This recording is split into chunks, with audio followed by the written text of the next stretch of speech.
All right, guys, let's go ahead and move over and check on the NBA Finals. Los Angeles Lakers put away the Miami Heat in games 1 and 2 and looked to take a commanding lead after game 3 on Sunday. However, Jimmy Butler and other plans dropping a 40-point triple-double and propelling the Heat to a victory in game 3, 115-104. The Heat held off multiple runs by the Lakers and avoided a disastrous 0-3 hole that no team's ever come back from. What's maybe more impressive is that the Heat doing so without Bam Adebayo and Goran Dragic. Adebayo should play in game 4, but Dragic is going to be questionable.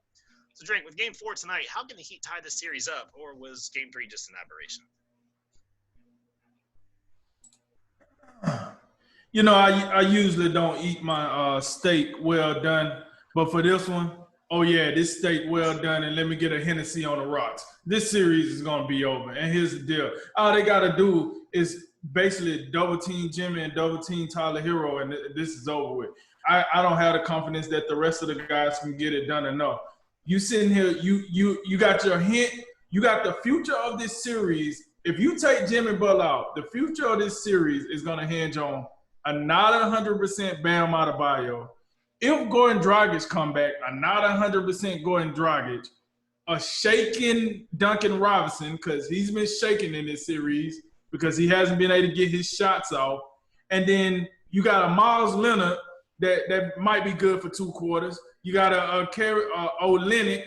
Hey, he going to give you 2 quarters, and then he going to go do the halftime show. Listen, I just don't feel like Miami has enough if Jimmy Butler don't comes out here with another world performance. That's just the bottom line.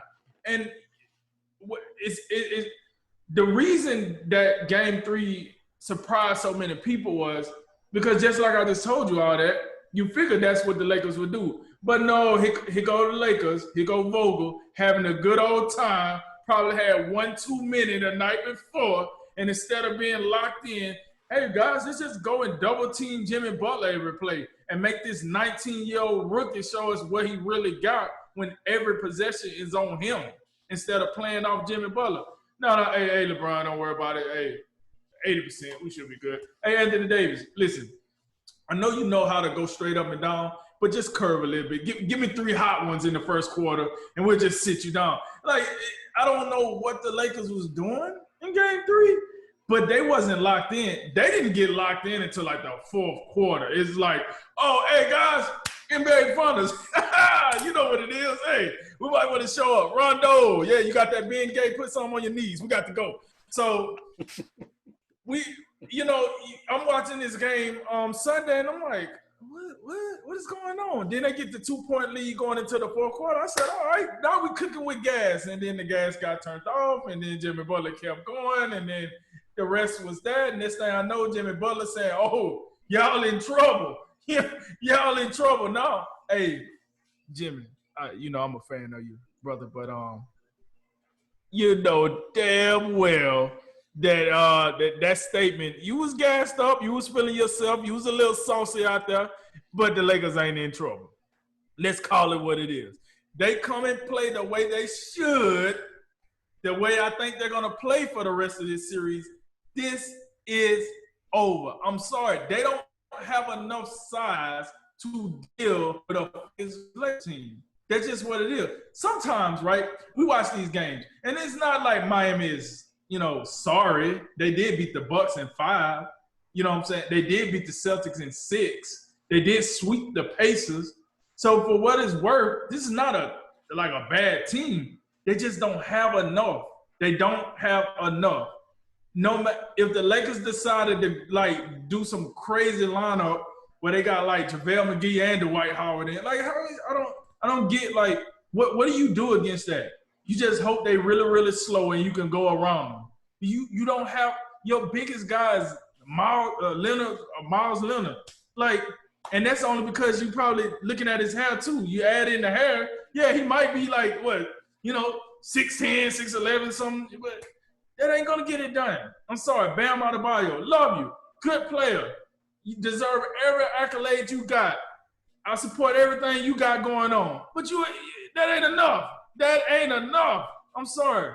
It's just not enough, man. So as I look at game 4, game 5, congrats At least they didn't get swept. I got to give them that. They didn't get swept. They came out here, showed some heart and won a game. But listen, it's no need to go over the stats because here's the deal. What I think is going to happen is Anthony Davis going to drop somewhere around 35 to 40. LeBron going to have about a 25-point triple-double, and it's going to be a blowout.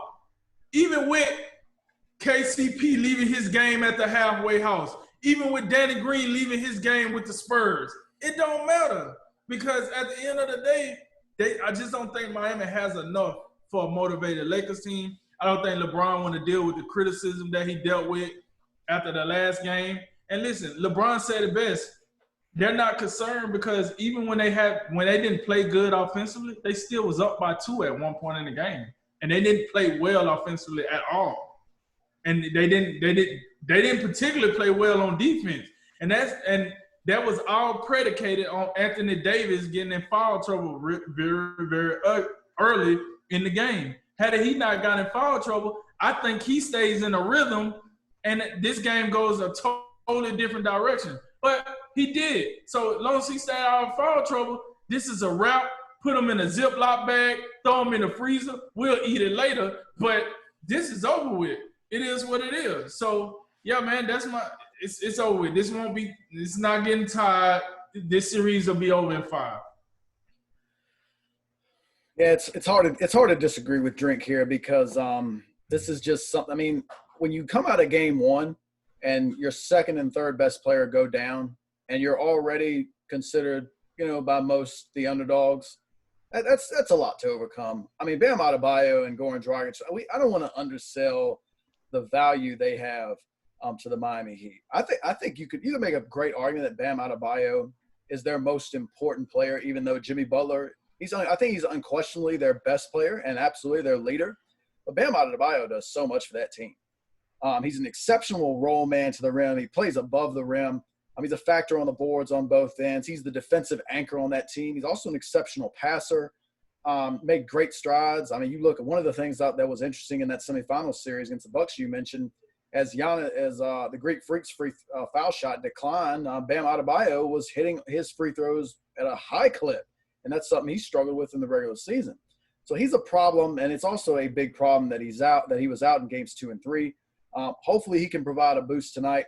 But even so, the Dragic-Adebayo pick and roll is something that has been highly effective in the postseason. And Dragic has probably been their best scorer in the playoffs consistently. So it's hard to imagine the Heat pulling off, another one of these miraculous performances because I think that's what it was, and especially from the individual standpoint. That was a performance. I mean, as great as Jimmy Butler is and as much respect as we have for his game, no one sees 40 points, 13 assists, and 11 rebounds. No one had that dialed up. On 14 of 20, I mean, no one had that.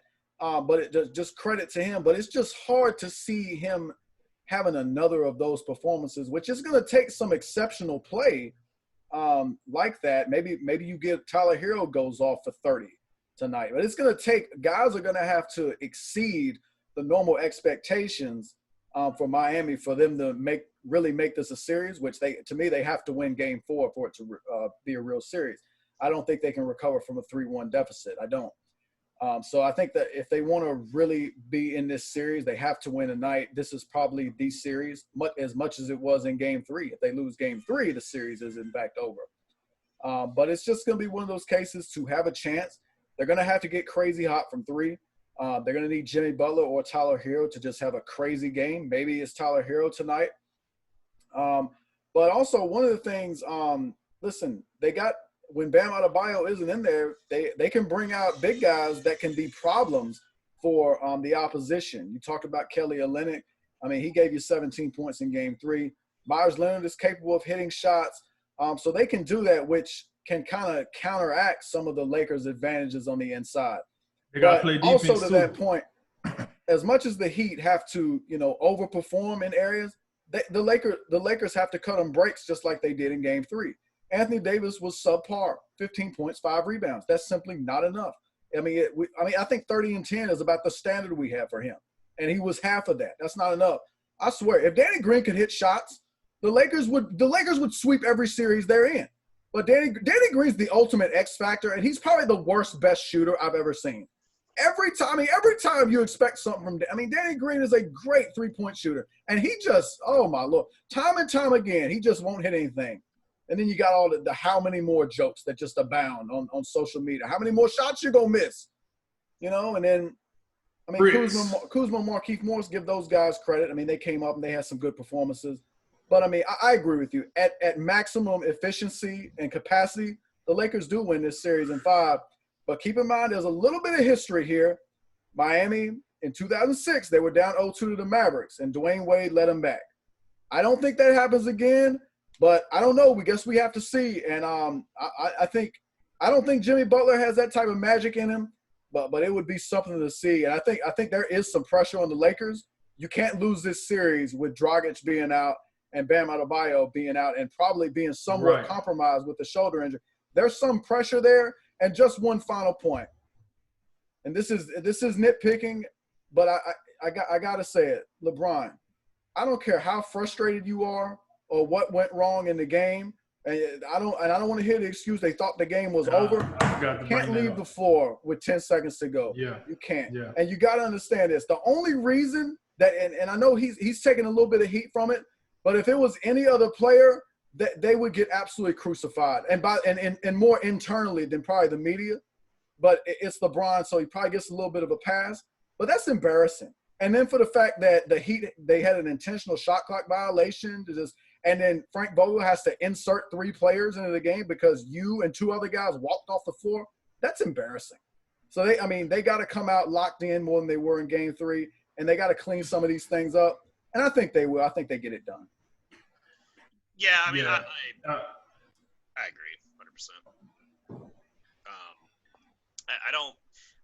Like you said, I think Jay, you kind of summed it up perfectly when you said that the Lakers have to play so down, right, to them, whereas the Heat have to elevate so much to get to the low level for the Lakers, and it's just again, can you really expect Jimmy Butler to do that again? And if he doesn't, who else steps up to that degree? I think, again, the problem the Heat have had from the whole get-go against the Lakers have 2 stars that can just go off and do their thing at any time. And the Heat really only have one, and he doesn't really do it every game. He only does it sometimes. And they've relied on that much more team ball. It works in some capacity. Their defense against Anthony Davis was great. They changed up a lot of their scheme. And really, they just said, hey, we're just going to be physical. We're going to come out there. We're going to punch you in the mouth. We're going to body up on you. We're going to they drew some fouls on him early, and that seemed to work. Obviously, he was much more limited. But can you rely on that every night? Anthony Davis has more than one way to beat you, just himself. And if he decides to share the ball more, and any of these other dudes that can just also do the thing any given night, if they pick it up, where's the difference going to be made up? I just don't think the Heat can do it. I think they've been a great story, and it's funny that as soon as the first 2 games, LeBron, they take care of business, and it's, LeBron's got a cakewalk. This is nonsense. And then they lose Game 3. And it's, oh my God, are the Lakers in trouble? Could it be? Well, I thought it was a cakewalk. Now they're not. Which one is it? But that's social media debates. How those go. But yeah, keep it simple. Keep it simple. Basically, as the Lakers' MO has been the whole year. If AD and LeBron decide they want to play and play that they can play, the Lakers are probably going to win. If one of them screw around, they're in a little bit of trouble, and they both screw around, they're probably going to lose.